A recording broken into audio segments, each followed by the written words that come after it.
Maraming tanong, maraming sagot, maraming haka-haka at maraming mga katha.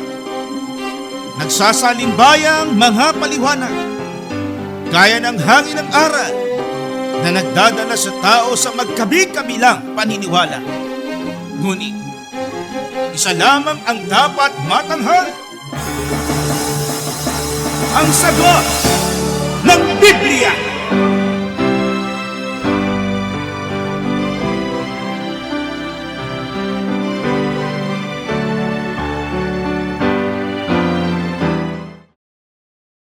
Gaya po ng inyong narinig, mga giliw naming taga-subaybay, sa palatuntunan ito na ang kabanal-banalan, ang bahagi pong ito ng ating programa, ay pinamagatan po nating ang sagot ng Biblia. Welcome po mga kaibigan at mga giliw naming mga taga-subaybay dito po sa ating palatuntunan ang sagot ng Biblia.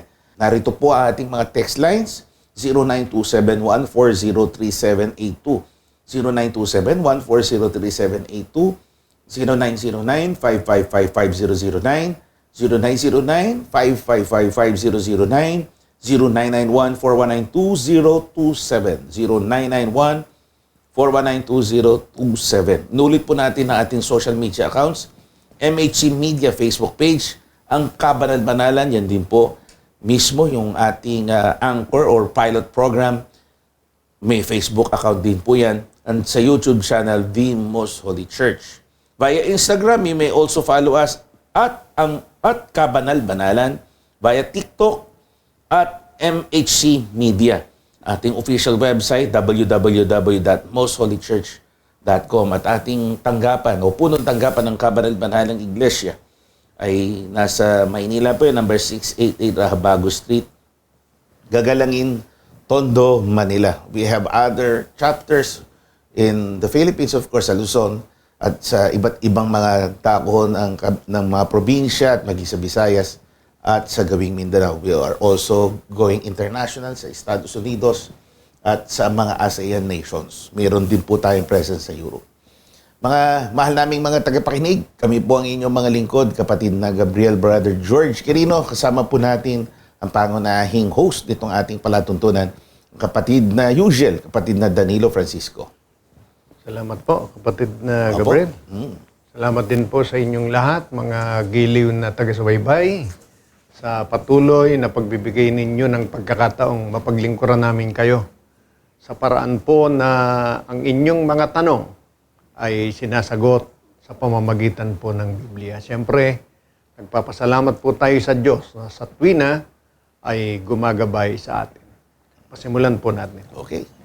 Paanoorin po natin ang ilang video clips natin ng mga real persons na nagtatanong po dito sa ating palatuntunan. John Lloyd Quintinta, Masambong Sansit. Ito yung tanong ko po. Pag mamatay po ba yung tao, diretso na po ba siya sa langit? Yeah. Pupulo sa mortality again yung mga tanong, ano po? Nililibing mo na. Yun sa tradition, ililibing or pwede rin ng cremation. Saka ho itatabi yung urn na pinagsisidlan ng labok. Opo. Siguro ang talagang gusto niyang sabihin napupunta ba sa langit yon pagka namatay ang tao, diretso na nakakarating ba agad doon? Hindi po. At kung paano po ang mga pangyayari pagka siya'y nadala na sa sementeryo o sa libingan, nasa saan po sa Biblia? Ito ho, tanong nyo rin Kaibigang John Lloyd Quintinta, sabi sa Job 14 Gis, ngunit ang tao ay namamatay at natutunaw. Oo, ang tao ay nalalagutan ng hininga, at saan nandoon siya? Noon pa, tanong na yan, ano po? Classic question po yan. Hindi nga po natin dapat isipin na siya'y mapupunta sa langit na gaya ng paniniwala ng marami. Sa halip po, ang nasusulat sa Biblia, pagka ang tao ay namatay, pakinggan po natin ang sinasabi. Genesis 3:19, sa pawis ng iyong mukha ay kakain ka ng tinapay hanggang sa ikaw ay mauwi sa lupa sapagkat diyan ka kinuha, sapagkat ikaw ay alabok at sa alabok ka uuwi. Yan. Ang mga liwanag na sinasabi. Kaya salungat doon sa paniniwala ng iba na 40 araw yung namatay, na maglalakbay. After ng 40 araw, aakyat na doon sa langit. Parang yung nangyari sa Panginoong Kristo Opo. Jesus. Yun po yung, sabihin na natin, naging karoon ng misappreciation sa mga nangyari noon na tila baga ganon applicable sa tao. Ika nga, merong 40 araw na pinapataan na nandito pa siya, kapiling pa natin, yung kanyang kaluluwa. So inaalaw natin ang isang panahon ng pagluluksa bago magbabang luksa na tayo dahil aakyat na raw sa langit. Pero sa Biblia po, ay maliwanag ang nakasulat, mauuwi sa alabok dahil doon po nanggaling ang tao. Wala po namang tao na ang kanyang katawan hindi sa alabok nang galing. Pagka po sa bakal nang galing o kaya sa plastic robot na yun, hindi na tao yun, no? Android robot na. No? Opo. Elementong resulta ng teknolohiya. Tayo ho, mga tao, galing sa alabok. Yun yung karaniwang ginagawa din ng mga kaibigan natin Catholics. You are reminded of our mortality from dust. From dust we shall return. Babalik tayo sa pagiging alabok. Di ba? Opo. At para matiyak na talagang wala pang tao na nakakaakyat sa langit, tingnan natin ang katotohanan yan na nasusulat sa Biblia. San Juan 3:13, at walang umakyat sa langit, kundi ang nanggaling sa langit. Sa makatwibagay ang anak ng tao na nasa langit. O yan. Kaya siya umakyat doon. Taga roon talaga siya. Nasa langit talaga siya. Kaya nung pumarito siya, pansamantala lang yon. Umakyat siyang muli doon. At wala nang iba pa na umakyat sa langit, kundi siya lang. Ayun po ang nakasulat sa Biblia. Kaya yung katuruan, kaisipan, na pag namatay, may panahon na aakyat na siya doon sa langit, mga ilang araw lang, hindi po totoo yun. Labag po sa Biblia ang ganong paniniwala at katuruan. Nakikipagtagpo pa sa doon sa tarangka, the gates of heaven. Ika nga, nandun, nagmamando ng tarangka o ng gate. Si San Pedro, na tinitingnan dun sa aklat. Na may sa malaking hawak na susi. Oo. Na umano, kung wala dun, hindi ka doon. Aakyat para malalaman mo na kung saan ang destinasyon mo sa pamamagitan daw nun. Wala ho nun sa Biblia, mga kaibigan. Gaya ng sinabi ng kasulatan sa pagpapaliwanag ng ating kapatid na Yushel, wala ho, there's no such thing as ganon. Nakaugalian, pero hindi po yan ayon sa Biblia. Opo. At ang isang tiyak na mangyayari sa lahat ng tao, pagka po namatay, may tinitiyak at sinasabi ang banal na kasulatan. Yeah. San Juan 5:28 hanggang 29.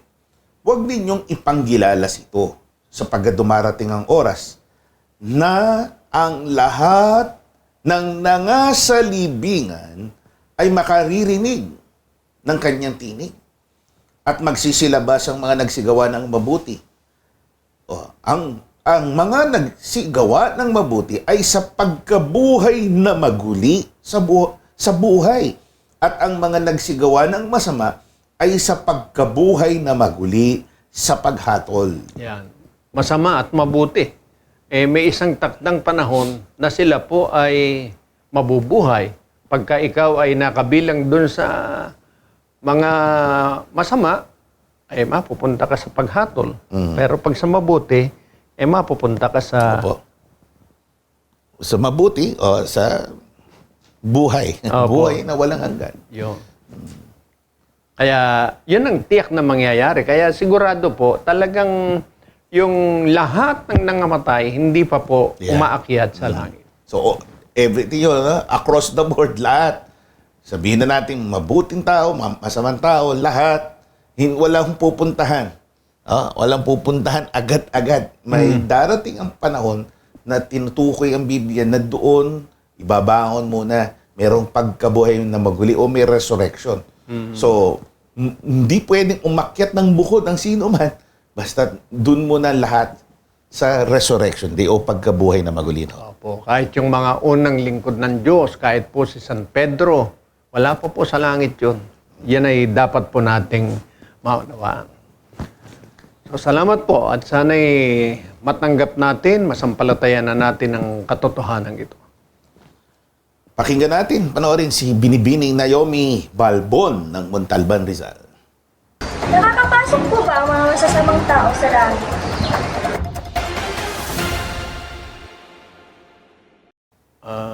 Ba't kaya yun ang naitanong niya, ano? Ayun, merong relasyon doon sa sinundang tanong, ano? Opo.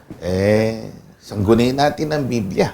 Pero Kasi, pwede na nating sabihin hindi. Oo alam naman natin, kahit hindi ko basahin sa Biblia, logic dictates na pagka langit ang pag-uusapan, hindi po pwedeng makapasok doon. Ang taong No masama. entry, ika nga.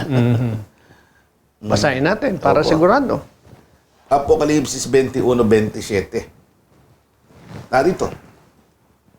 At hindi papasok doon sa anumang paraan ng anumang bagay na karumal-dumal o siyang gumagawa ng kasuklam-suklam at ng kasinungalingan, kundi iyon lamang na mga nakasulat sa aklat ng buhay ng kordero. Oh, yan ang nakasulat. Talagang hindi pwedeng pumasok doon ng karumal-dumal tulad ng mga nagsisigawa ng mga masasama sa ayon sa banal na kasulatan. Kaya yun ay sigurado. Hindi papasok doon. Kung ganon, saan daw mapupunta, kapatid na Gabriel? Dapat sanggunin natin ang Biblia. Kasi nga, absolute yan Wala hong excuses. Ang alituntunin ng pagpasok sa langit, hindi po pwedeng may bahid, karumal-dumal, sinungaling, etc. etc. Basahin natin. Basahin po natin sa Lucas 20, 13. Apokalipsis. Basahin po natin. Basahin po natin Apokalipsis 21. Sa baba, 3, 2. Apokalipsis 21:8, unang bahagi. Ngunit sa mga duwag at sa mga hindi mananampalataya at sa mga kasuklam-suklam at sa mga mamamatay tao at sa mga mapakyapid at sa mga manggagaway at sa mga mapagsamba sa Diyos-Diyusan at sa lahat ng mga sinungaling, ang kanilang bahagi ay sa dagat-dagatang nagnininga sa apoy at asupre na siyang ikalawang kamatayan. Oh, yan. Hindi lang po yung mga taong gumagawa ng masama kasi iniisip ng iba, yun yung mga pumapatay, yun yung mga sinungaling. Kasama po dyan, yung mga sumasamba sa Diyos-Diyusan. Hindi po papasok sa langit. Saan mapupunta? Maliwanag po. Doon sa dagat-dagatang nagnininga sa apoy at asupre.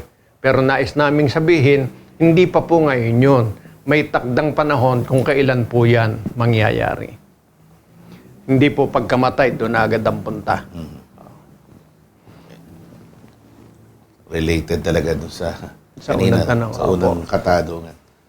Magkaiba po silang pinanggalingan. Ganyan, naglalakip-lakip ang tanong ng ating mga kaibigan.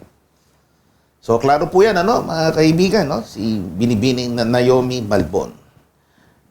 Bigyan daan po natin ng isang awitin, courtesy of Sister Shepherd, si kapatid na Evangeline Belisario Beloria from Malolos, Bulacan. Ang kanyang unang awitin, tugon at pasalamat. Kapayapaan po sa lahat ng taga-subaybay ng programang Ang Sagot ng Biblia. Sister Evangeline po, Choir of Zion, member po sa Kabanal-Banalang Iglesia ng Diyos kay Kristo Jesus. Maglilingkod po sa inyo through original music sa loob ng aming church na tinatawag na Likhawit. Minsan po, naisip nyo ba ano nga ba ang ating maigaganti sa kabutihan ng ating Panginoon? Baka wala po tayong maisip na maitutumbas sa lahat ng kanyang pagpapalang ating naranasan. Hindi po ba? Alam po natin, di natin masusukat ang taas, lapad, ang lalim at ang lawak ng kanyang pagmamahal sa ating lahat. Lalo na po kung ating aalamin ang mga hirap at sakit ng kanyang naranasan para tubusin ang ating mga kasalanan. Gayon na lamang talaga ang pagmamahal ng Diyos sa atin. Kung wala man tayong maitutumba sa lahat ng ito, ano po ang pwede nating gawin? Walang iba kundi ang paglingkuran siya, pasalamatan. Kaya naman po halina at ating ihandog sa Kanya ang ating tugon at pasalamat.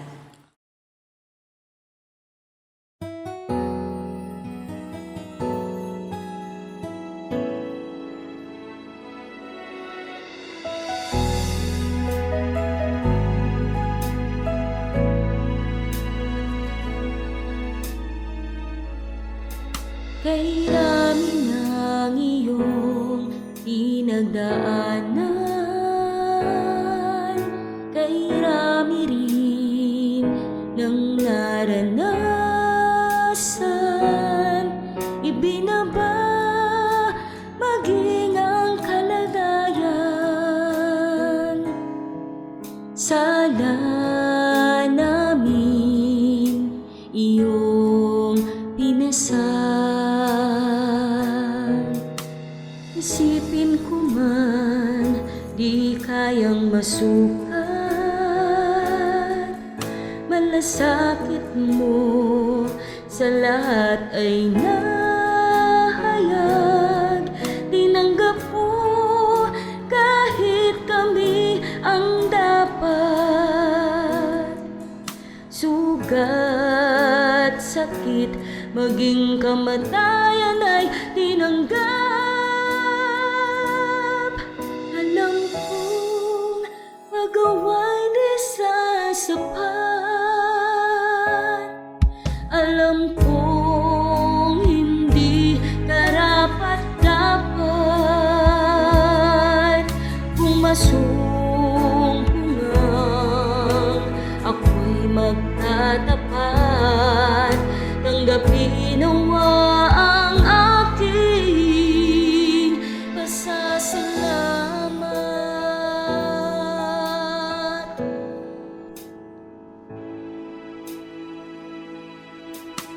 Isipin ko man di kayang masukat,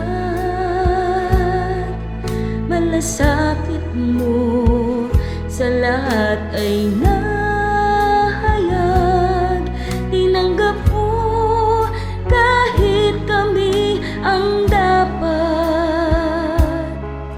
Sugat, sakit, maging kamatayan ay tinanggap. Alam kong magawa'y di sasapat. Alam kong hindi karapat-dapat. Kung masumpungan, ako'y magtatapat. Tanggapin nawa ang aking pasasalamat. Sa lahat ng panahon, ako'y tutugon sa dakila mong misyon. Nakilalanin ka ng lahat na dakilang Panginoon. Alam kong pagawa'y di sasapat. Alam kong hindi karapat-dapat. Kung masumpungan, ako'y magtatapat. Tanggapin nawa ang aking pasasalamat.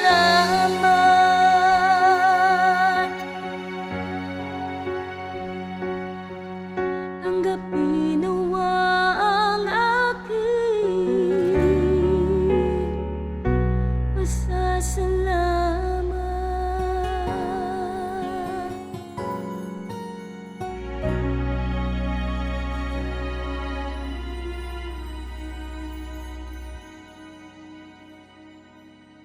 Salamat sister sa inyong magandang tinig na ipinaglilingkod sa Diyos at sa pakinabang din naman ng mga nagsisipakinig sa inyo. Ang kasunod po ay narito po ang isang video clip. Christina Deshpi. Kung ang mga patay ay wala nang alam at di na muling makakabalik, bakit si Moises at si Elias ay muling nagpakita kay Jesus ayon sa Mateo 17:3?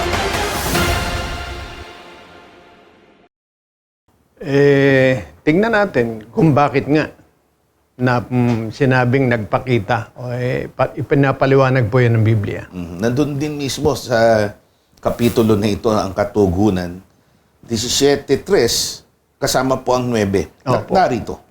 napakita sa kanila si Moises at si Elias na nakikipag-usap sa kanya.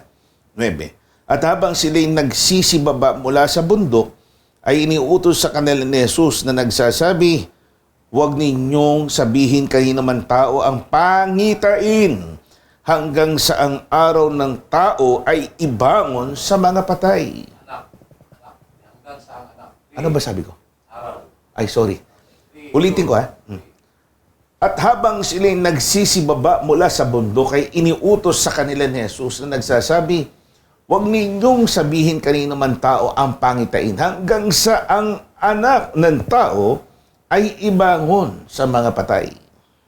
O yan, napakalinaw po naman. Gaya ng ating nadinig, yung pangyayari na sinasabing napakita si Moises, si Elias, saka si Moises at si Elias. Opo, No, ang yun ating ang Panginoong sinasabi. Jesus. Moises at Elias, napakita sa kanila na nakikipag-usap sa Panginoong Jesus. So Opo. nakita rin yun ng mga kasama ng Panginoon.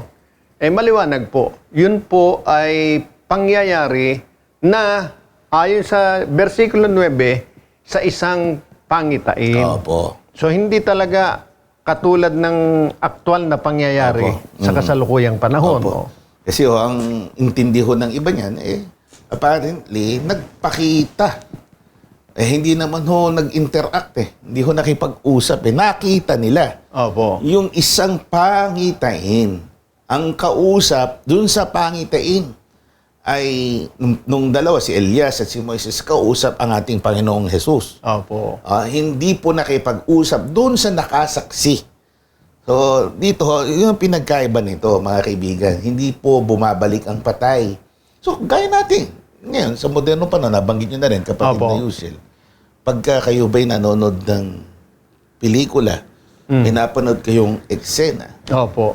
ang ibig bang sabihin, nakita natin nun, nakikipag-usap pa sa atin yung mga karakter sa pinapanood natin. Parang ganun mismo. Napanood nyo lang na merong ganong eksena. So, merong dahilan yan, pagpapakita ng tagpo na ito. Tawag nga niyan ang marami, Transfiguration of Jesus. Ibig sabihin, nagbago ng anyo ang Panginoong Jesus dyan. Opo. Na ito ay pagpapakita ng kanyang divinity. Sinasabi niya, hindi ako tao. Nakikita niyo ako na nandito ako sa laman. Pero, unti-unti, pinahayag niya na kung sino talaga siya sa mga apostol niya. Nasa takdang panahon, si Moises saka si Elias, makikita ng mga tao na kasama niya Opo. sa kabilang buhay. Pero yun ay sa pangitain, Opo. hindi aktual na pangyayari. So, hindi ho nagbalik yung mga kaluluwa nung dalawa. Opo. Ika nga, para sabihin na ito'y kontra doon sa sinasabi ng Ecclesiastes. Wala na silang kinalaman sa mga bagay na nangyayari sa silong ng langit. Wala na talagang kinalaman. Sila na nangamatay. Pero ito'y images, isang apparition. Sabihin na natin, pangitain para sa ikatututo ng mga nakakita tungkol sa ating Panginoong Jesus. Yun ay paglalarawan ng mangyayari sa darating na panahon. Hindi po sa kasalukuyang panahon. Pero very good po yung tanong nyo. Para ho nakaklaro din yan sa atin. The spirit ng dead ay hindi ho nagbabalik, hindi ho mag-i-interact o makikipag-usap yan. Gaya ng nakita ng mga apostol na hindi sila kinausap, kundi pinakita lang yung future event. Ika nga. Salamat po. Matid Opo. na Yusel. Ang kasunod po, narito po muli ang next video clip natin, si Emerita Cruz. Issue pa po ba sa Diyos kung anong kasarian ng tao?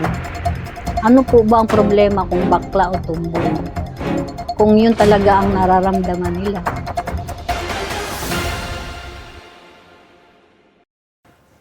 Ang totoo, hindi naman po issue sa Diyos yun dahil ang Diyos po ang lumikha sa tao. Ang may problema po, kung yung tao hindi nakatutugon sa dahilan ng pagkakalikha ng Diyos sa kanila. At tayong mga tao, hindi rin sumasang-ayon o nakatutugon sa nais ng Diyos na maging kaisipan natin sa ating sarili, maging sa pagtugon natin sa kalooban ng Panginoon. Dahil malinaw na malinaw po kung ano ang nilikha ng Diyos. Wala po tayong mababasa sa Biblia na nilikhang tomboy at bakla. Ang nilikha po niya ay tiyak. Basahin natin. Genesis 1:27. At nilalang ng Diyos ang tao ayon sa kanyang sariling larawan. Ayon sa larawan ng Diyos niya, nilalang niya sila na lalaki at babae. Oh, yan. Napakalinaw po eh.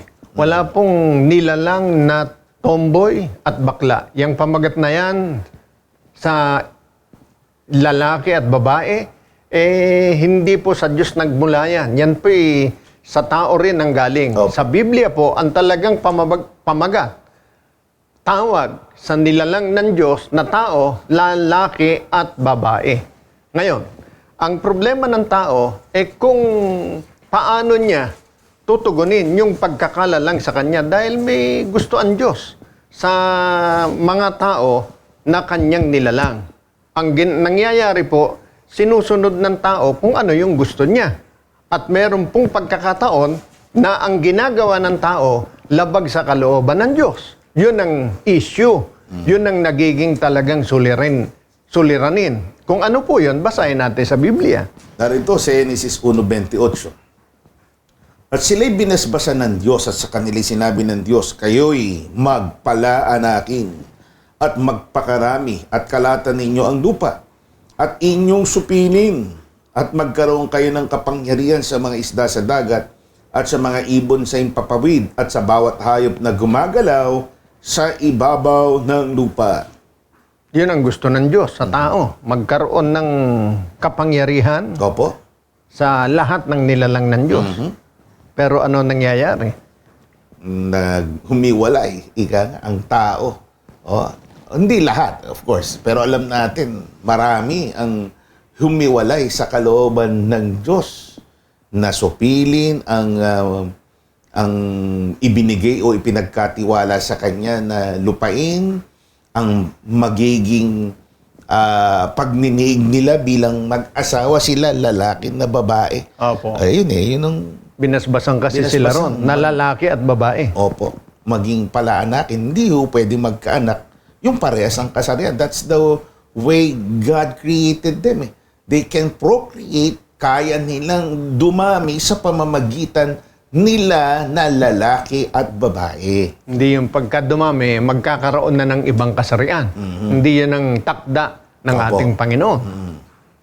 Kaya dahil sa hindi po lahat ay tumugon sa ganitong takda ng Panginoon, ano ang ginagawa ng tao na issue o labag sa kalooban ng Diyos? Maganda yung punto niya, na usual, hindi issue ng Diyos. Ang nakalikha ng issue ang tao. At minsan pinapasa pa nila, binibigyan katwiran na ito po kalooban daw ng Diyos. Nilagyan niya ng damdamin ang tao na umibig. Paano kung napipili ng kanyang puso kanyang kapwa kasarian? Hindi po gano'n na sinabi sa Biblia. Opo. Ito nangyari tuloy. Roma 1:26 hanggang 27 sa Tagalog. Popular version po natin basahin. Dahil dito'y hinayaan sila ng Diyos sa mahalay na pita. Ayaw nang makipagtalik ng mga babae sa mga lalaki. Sa kapwa babae na lamang sila nakikipag-ugnayan. Kaya hindi nang ginawa ng mga lalaki. Ayaw makipagtalik sa mga babae, kundi sa kapwa lalaki na rin sila na humaling. Ang ginagawa ng mga ito'y nakahihiya, kaya't hindi nila may iwasan ang parusa sa kanilang lisyang gawain. Yan. Lisya na gawain ang kanilang ginagawa. Ang tinutukoy, sa halip na mahumaling, makipagtalik sa kanilang ka-opposite. Hindi sa kapwa kasarian. Lalaki sa lalaki, babae sa babae. Yun ikay nakahihiya. Yun ang sabi ni Apostol Pablo. Isa sa mga mabuting apostol, lingkod ng ating Panginoong Diyos na talagang nagtuturo kung ano kalooban ng Diyos. Tiniyak niya, yung gayong gawa ay lisya, kasuklam-suklam, kahiya-hiya sa harap ng Diyos. Kaya yun ang nilakaran ng tao, lumihis sa talagang kalooban ng Panginoong Diyos. Wag po nating ipasa sa Diyos yan. Kasi hindi Diyos ang gumawa niyan. Tao po ang gumagawa niyan. At ang mga gumagawa niyan, pinamagatan din po ng tao na tomboy at bakla.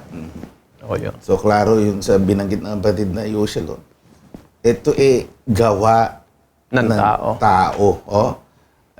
Ang gawa ng Diyos, lalaki is meant for babae, babae is meant for lalaki. So, tanong po niya, paano kung yun ang nararamdaman nga nila? Ang kinokondena po ng Biblia dito, yung gawa. Yung gawa to, kung magfo-focus lang tayo dito mismo sa mga talatang ito, ang sinasabi dito, yung gawa ng pagniniig sa kapwa kasarian Hindi po yung, kung ikaw ay malambot talaga, may mga ganun talaga Sa Opo. Biblia, may mababasa tayo na parang accepted na merong ganong kumilos. Na parang malambot. Kahit lalaki siya. Meron naman kahit babae, kung kumilos ay maton, parang lalaki.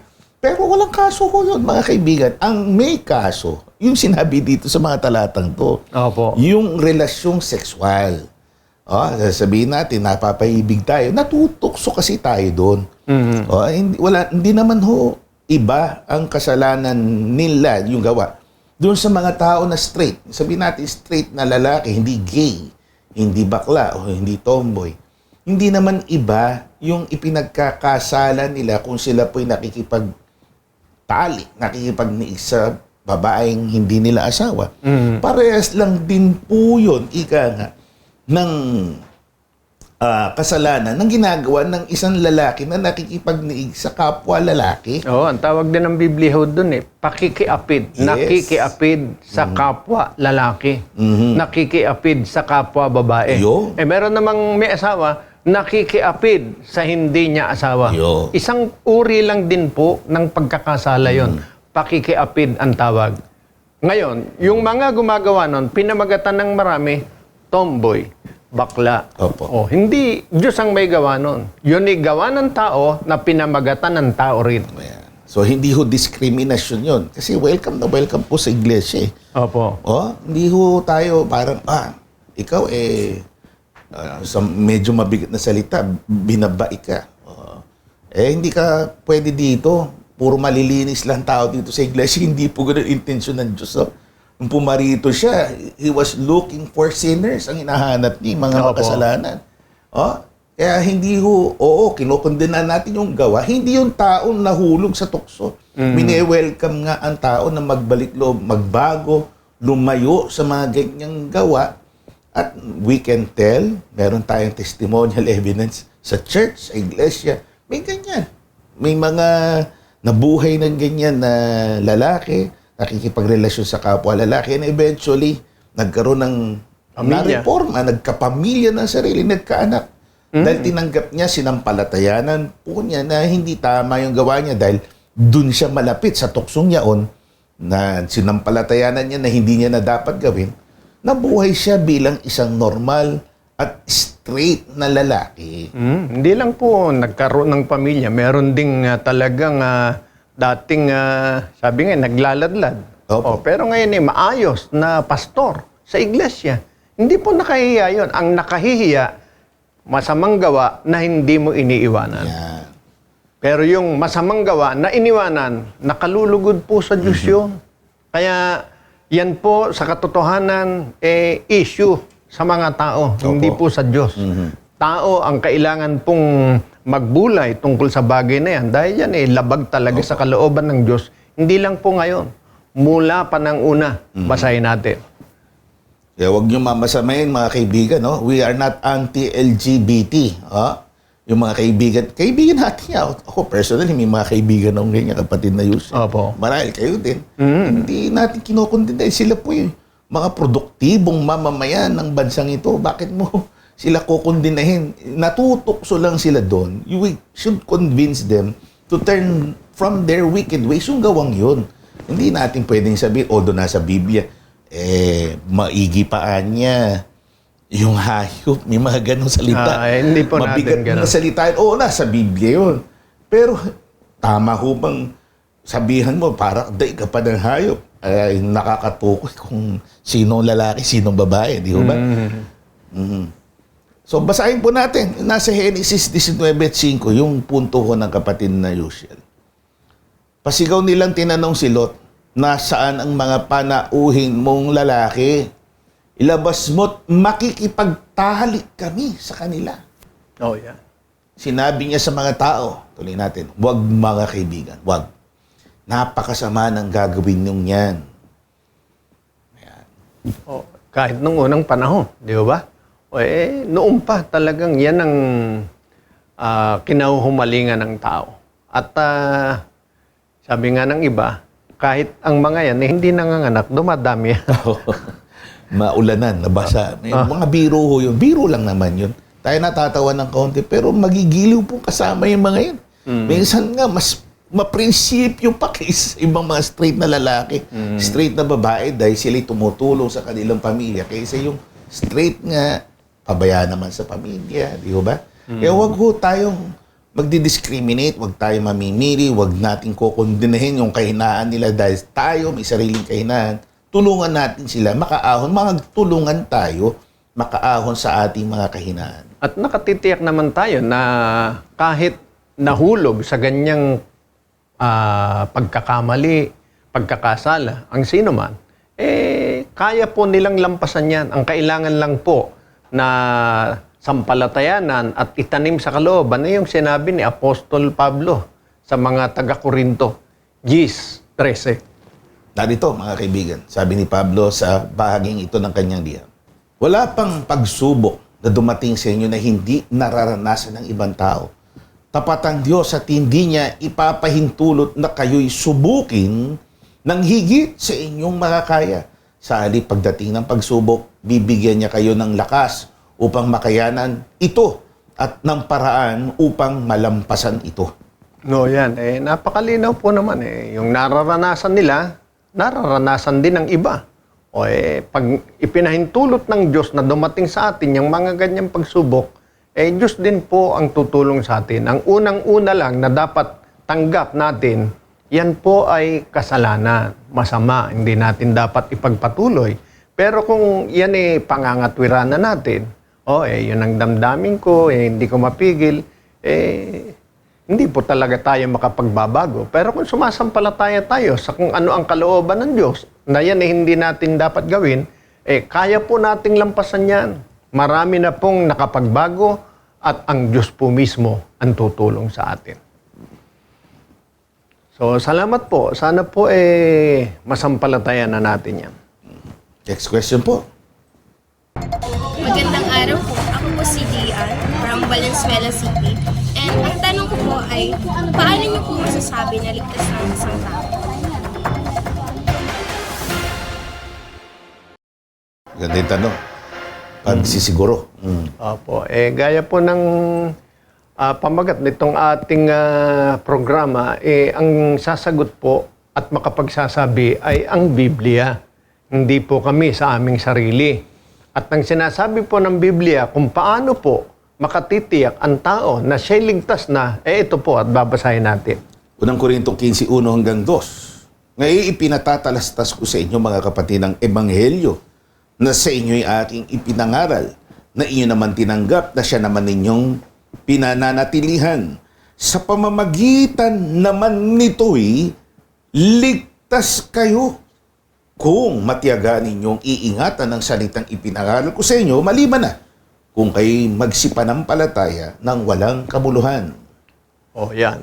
Ang nagsasalita po dyan ay si Apostol Pablo. Ay maliwanag po ang kanyang sinabi sa mga kausap niya. Sa pamamagitan nito'y ligtas kayo. Tiyak na tiyak yun, kapatid na Gabriel, di po ba? Na talagang sinigurado niya, ligtas kayo kung matyagan yung iingatan yung mga itinuro ko sa inyo, yung mga ipinangaral ko sa inyo na ebanghelyo. Sino ba yung mga taong yan na nakatitiyak ng kaligtasan? Ingatan lang yung aral na sa kanila itinuro. Basahin natin sa Biblia.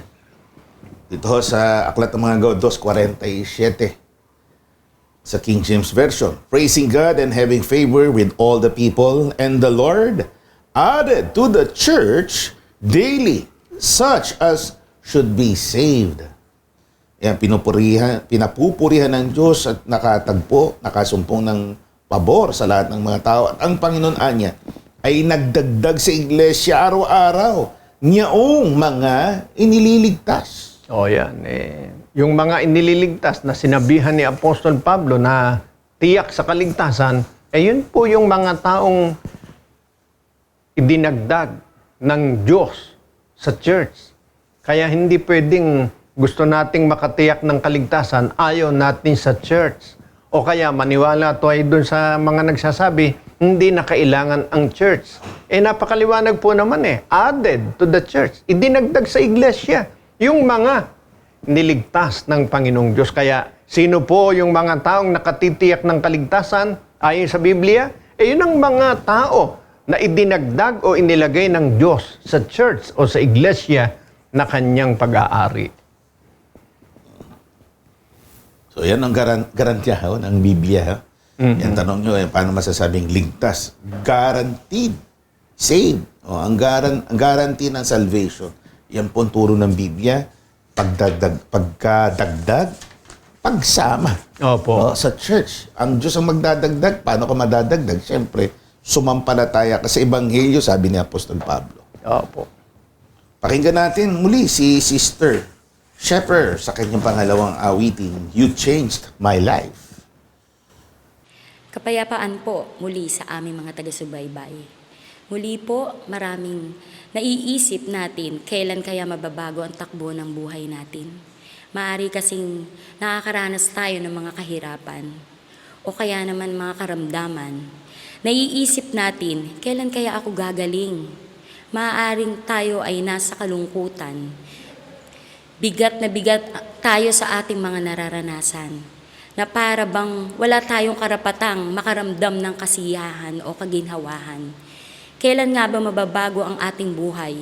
Alam niyo po mga kaibigan, totoong sa ating nagsisimula ang pagbabago pero walang higit sa pagbabagong kayang gawin ng ating Panginoon. Tunay, siya lamang ang may kakayahan baguhin ang lahat ng ating mga kalungkutan, kahirapan, kabigatan ng kalooban na ating nararanasan. Ilapit po natin sa Panginoon ang mga ito dahil siya lamang po ang makakapagbigay sa atin ng true lasting change. Bigyan po natin ng pagkakataon na baguhin tayo ng ating Panginoon upang kung darating sa atin ito, tunay na masabi natin, You changed my life.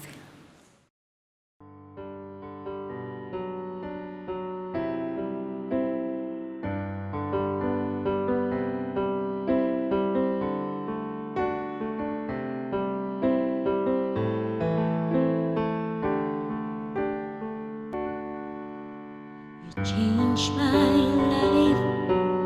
What a wonderful feeling. You keep me in your side. You're always there by my side.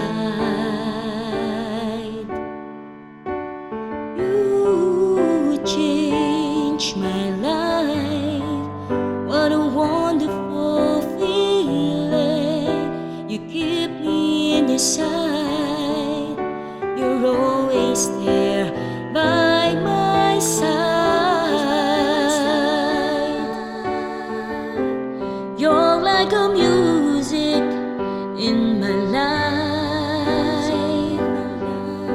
You gave me all the reason to smile. Even the journey is 1,000 miles. I can make it. I can make it. Whoa, you are the reason why I'm getting stronger. You are the reason why I'm still fighting. You're holding me tightly. That's why I'm standing firmly. You are the reason why I'm getting stronger. You change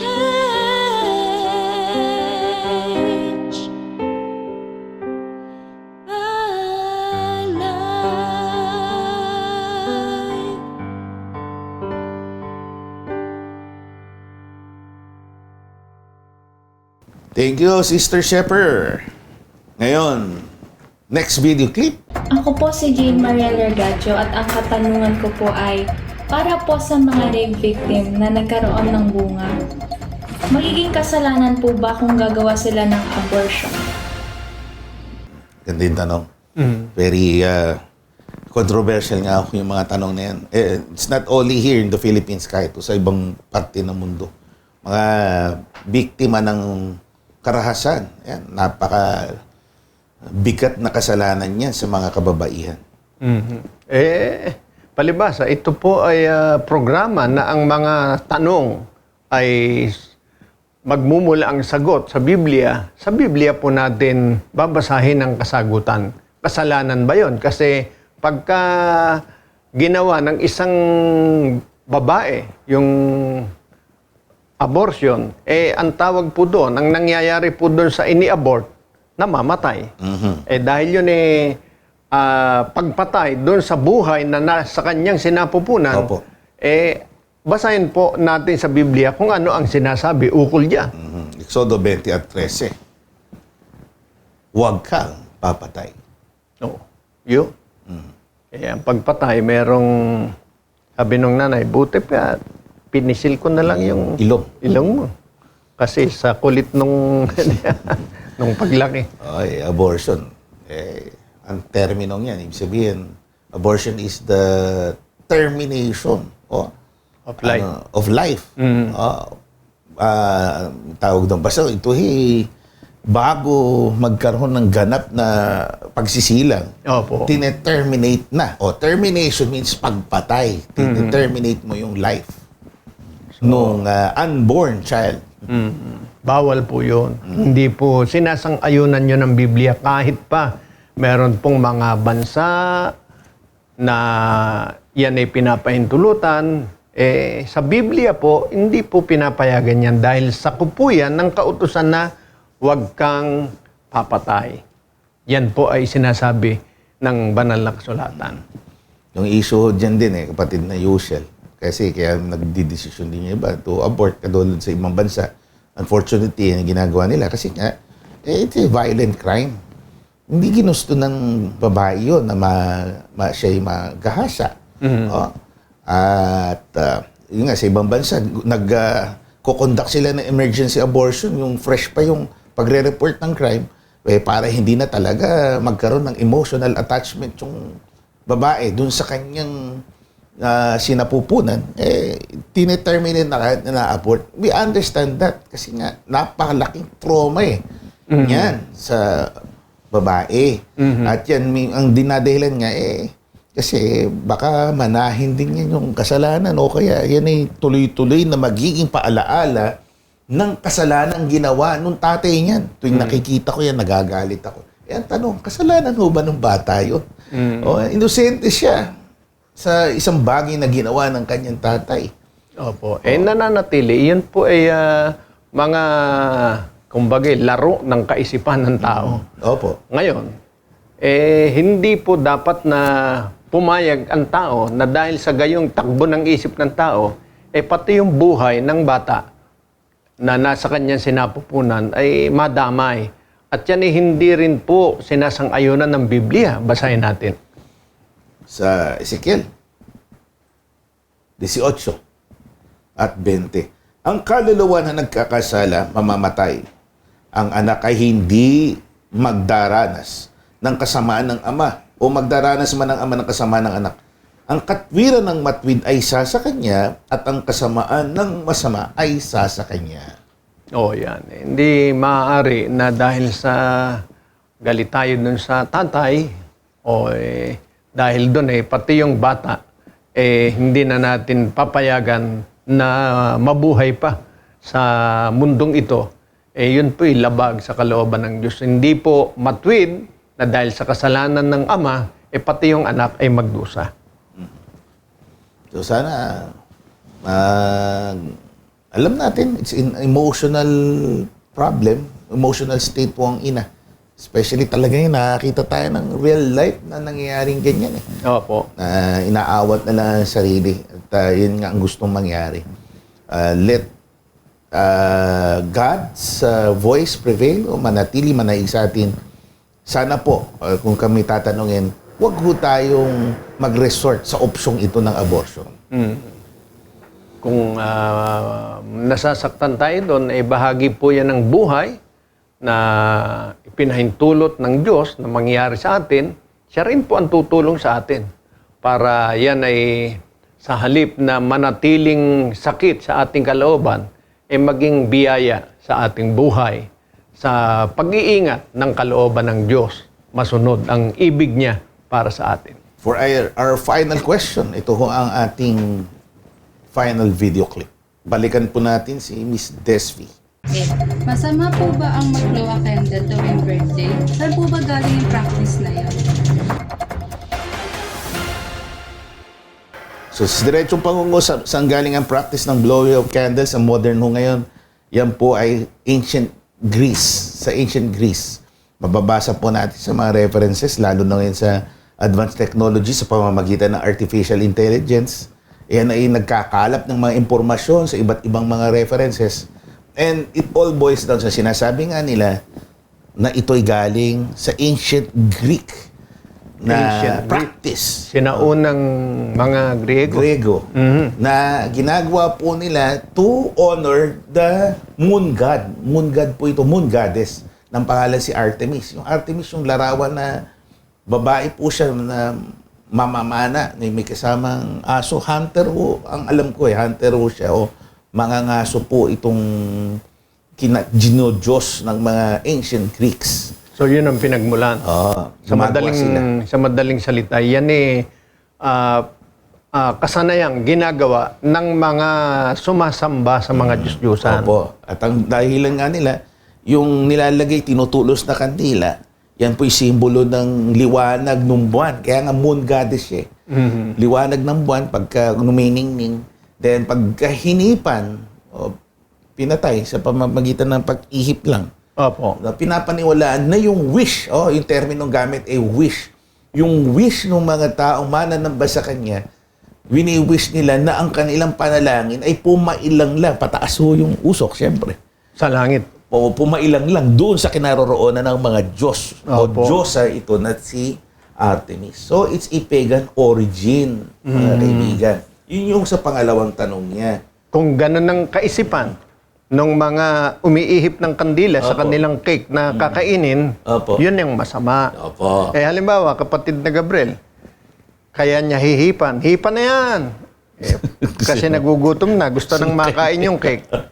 Hindi para sa paniniwalang umakyat na sa langit yung usok sa kanilang Diyos, walang masama, no? Hudyat ng kain na. Baka takam na doon sa cake. Dahil meron taong ganyan, talagang pag nakakita ng cake, di na mapalagay, di ba?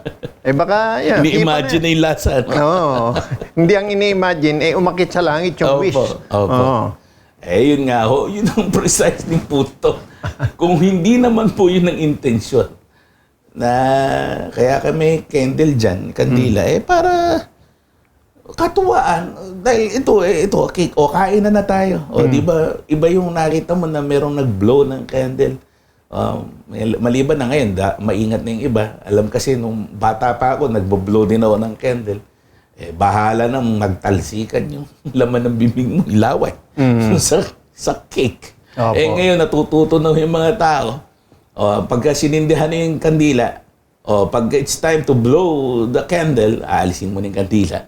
Tapos ihipang papalayo, tapos babalik. Pwede na kainin. Yun. So, yun ang intention. It's just part of birthday ritual, not for any hindi para strange goddess. makapag-wish. Artemis, wala naman hong ganun totoo, non-existent naman yung false gods.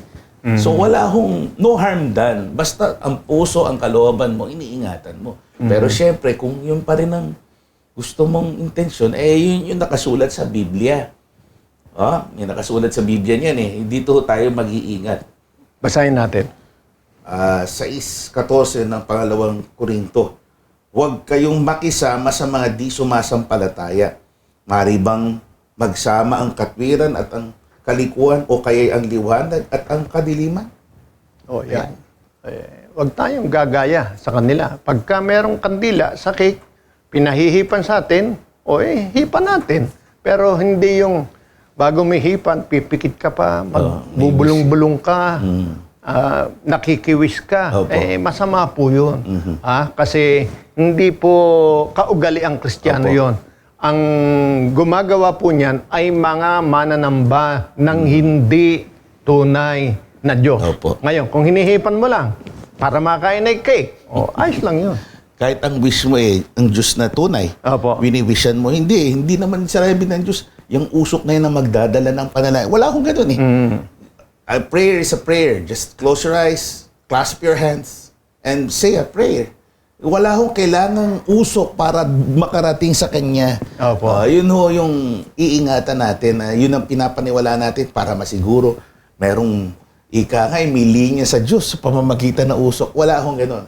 Again, kung katuwa lang, no harm done, mga kaibigan. Hindi naman din po kakulangan kung ang cake nyo ay walang candle. Wala naman diferensya. Yung Kung boring lang sa iba. Ganon.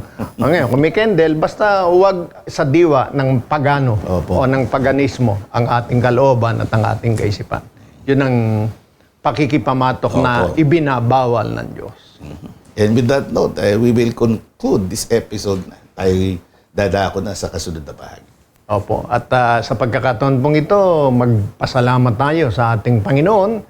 Kalaki po nito ang panalangin ukol po sa ating mga kapatid at sa inyo po na aming mga taga-subaybay sa palatuntunan ito. Tayo po ay manalangin.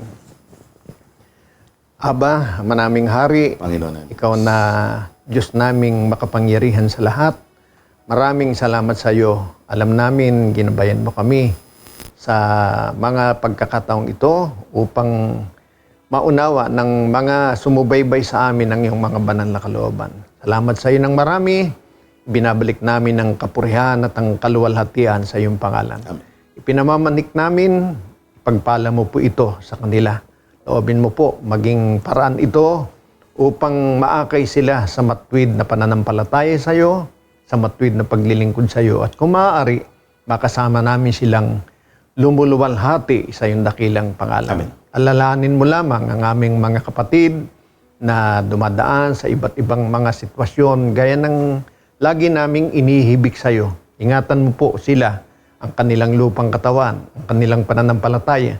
Maging payapa silang palagi dahil nakadarama ng iyong mga paglingap, ng iyong pag-ibig at sa ganitong paraan lalo silang magtumibay sa mga paglilingkod sa iyo sa anumang pinagdaraanan nila sa buhay, na mga karamdaman at mga suliranin na alam naming ikaw rin ang sa kanila ay tumutulong. Amen. Nananalig kaming pinagpapala mo kaming lahat, pinagpapala mo rin ang tagapangasiwa ng iyong bayan bilang iyong kasangkapan ng aming matandang pangkalahatan, kapatid Nayel. Tutulungan mo siya, iingatan, hindi lamang ang kanyang pangangasiwa, kundi maging ang kanyang lupang katawan upang sa paggabay mo sa kanya, lalo kaming maihatid sa mas mataas na antas ng mga pagluwalhati sa iyong pangalan. Amen. Pagpalain mo rin po ang programang ito, ang lahat ng iyong mga kinakasangkapan upang sa dako paroon ay matanghal ang iyong kaluwalhatian. Amen. Nananalig kami, nakikinig ka po sa aming paglapit. Pinagpapala mo ang bawat isa sa amin, ang mga sumusubaybay sa amin. Sa pamamagitan ng iyong pangalang Kristo Jesus, ikaw po na aming Diyos at aming tagapagligtas. Amen. Amen. Maraming salamat po sa inyong pakikinig, pagsubaybay po sa araw nito. Till next episode po, kami po ang inyong mga lingkod at kapatid na Gabriel. At kapatid na Yusia. Panalangin po namin magkakapatid sa kabanal-banalan, Iglesia ng Diyos kay Kristo Jesus ay Kapwa nawa tayo, bantayan ng Panginoon sa ating paghiwalay. Lispa.